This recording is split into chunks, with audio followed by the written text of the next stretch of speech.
Maayo gid na si gobernador nga pagkatao. Dedicated nga leader, transparent, frank, may isang salita. Yung mga benepisyo sa mga tao, sa mga estudyante.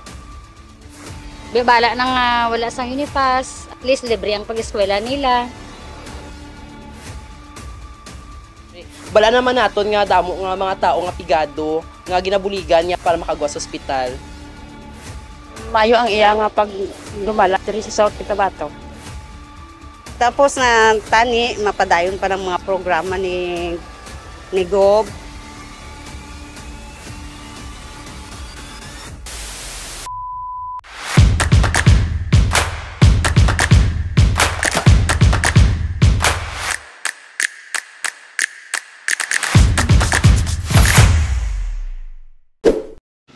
Mayong adlaw South Cotabateños. Yari naman kita sa aton nga segment nga South Cotabateño, anong masay mo? Diri lamang sa South Cotabato angat ka.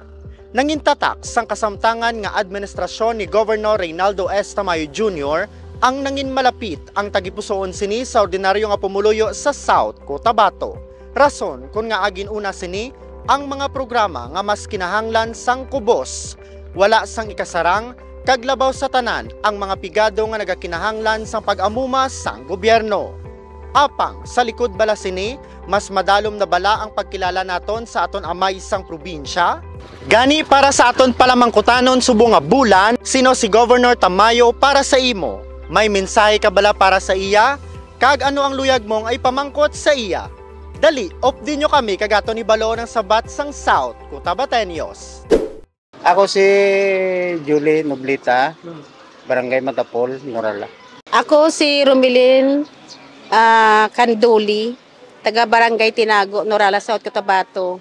Ako si Mrs. Consolacion Bihidor sang Norala Public Market. Ako si Nora Peresente, taga Poblasyon, Norala, South Cotabato. Ako si Bibet nga Gregorio, taga Surala, nagabaliga din sa Wheat Market. Ako si Jonaline nga Baikin, taga Sitio Santa Rita Centrala, Surala, South Cotabato. Ako si Linda Paclibar Serwano, taga Kusan Banga. Ako si Giselle Soberbega, taga Surala, South Cotabato.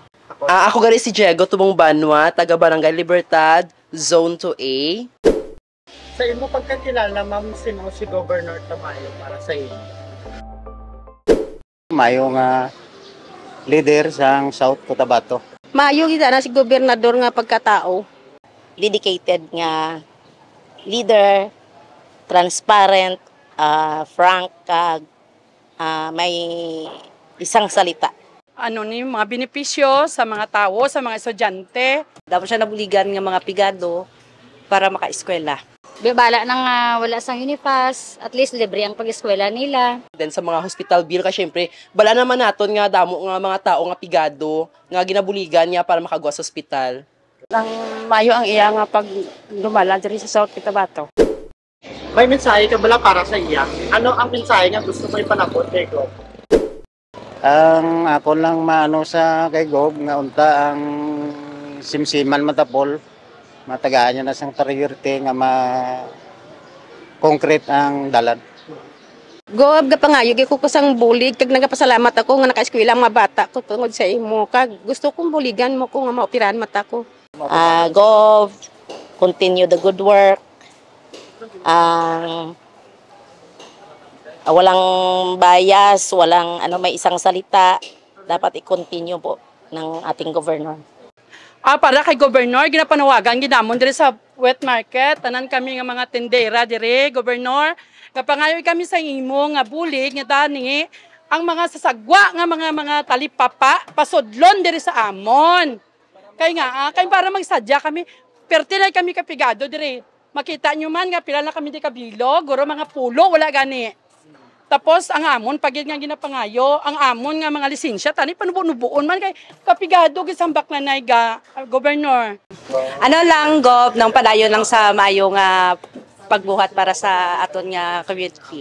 Ang istorya ko sa iya, kung sa abis sa sunod, kung magdaog siya liwat, Kay libre lang gihapon kay tungod may mga kabataan man kami nga masunod pa nga mag-eskwela.